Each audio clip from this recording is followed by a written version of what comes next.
అందరికి నమస్కారం.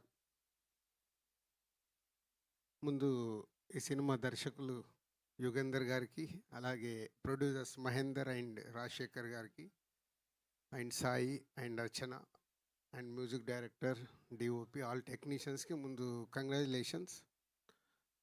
క్రిస్మస్కు 5 సినిమాలు రిలీజ్ అయితే 5 సినిమాల్లో సక్సెస్గా నిలబడడం అంత ఈజీ కాదు. సో అలా సక్సెస్గా నిలబడినందుకు ముందు ఓల్డ్ టీమ్కి, నేను last 1 week actual out of town పోతే అన్ని సినిమాలు ఫాలో చేస్తూ ఉన్నాను, ఏది ఎలా ఉంది అని. దాంట్లో శంబాలకు 100% మార్క్స్ పడడం, మంచి అప్రిషియేషన్ రావడం, అలాగే సక్సెస్ఫుల్గా నిలబడడం హ్యాపీ థింగ్. ఎందుకంటే ఆదికి 25th ఫిలిం అంట. సో 25th ఫిలిం సక్సెస్ రావడం అనేది ఈజ్ ఎ గుడ్ థింగ్. పోతే కమ్బ్యాక్ అంటున్నావు, ఆయన సీనియర్ కాదు, ఇంకా జూనియర్. సీనియర్స్ సక్సెస్లో వెనకబడి వచ్చినప్పుడు వాళ్ళని కమ్బ్యాక్ అనాలి. సో కరెక్షన్ చేసుకోండి, ఎందుకంటే ఇంకా చాలా ఉంది. ఇంకా 40 ఏళ్ళు పని చేస్తాడు, అలా నాన్న 50 ఏళ్ళు కంప్లీట్ చేశాడు, అది ఇంకా మినిమం 40 years కంప్లీట్ చేయాలి. సో బొమ్మరిల్లు సినిమా తీసినప్పుడు ఇప్పటికీ నాకు రవి విజిల్ కొడుతున్నాడు. సో బొమ్మరిల్లు ఫాదర్ గురించి తీశారు అని చాలా ఫ్యామిలీస్లో 20 years బ్యాక్ తీసిన సినిమా చాలా చేంజెస్ తీసుకొచ్చింది.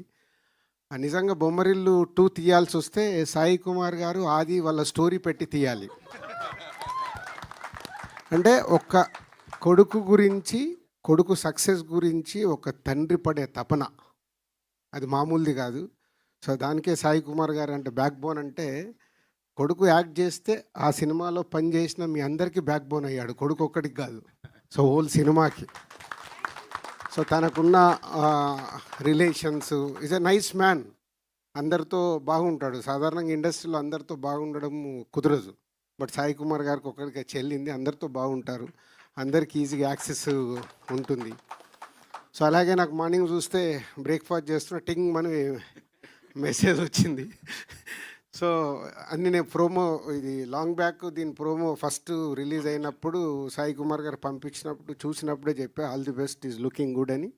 సో అలాగే సినిమా కూడా బాగా అయ్యి సక్సెస్ అయినందుకు మీ అందరికీ థ్యాంక్ యూ.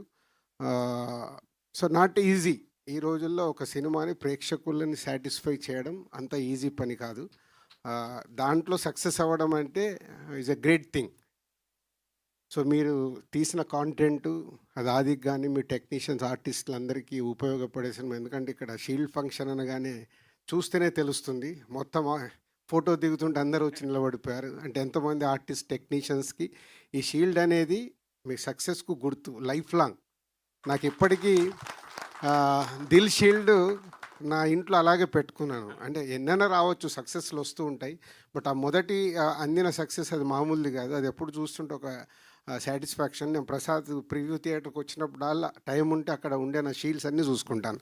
అంటే ఒకసారి మెమోరీస్, ఆ షీల్డ్స్తో దొరికే మెమోరీస్ అవి లైఫ్లో రేపటిది మర్చిపోతూ ఉంటాము, కానీ షీల్డ్ మన కళ్ళ ముందు ఉంటే ఆ సినిమా ఎప్పుడు మనకు గుర్తుంటుంది. అదే ఈ shield function. So congratulations and all the best. Thank you so much sir, thank you very much. I think ఆది గారు మీరు కూడా ఒక 2 మాటలు ప్లీజ్. యా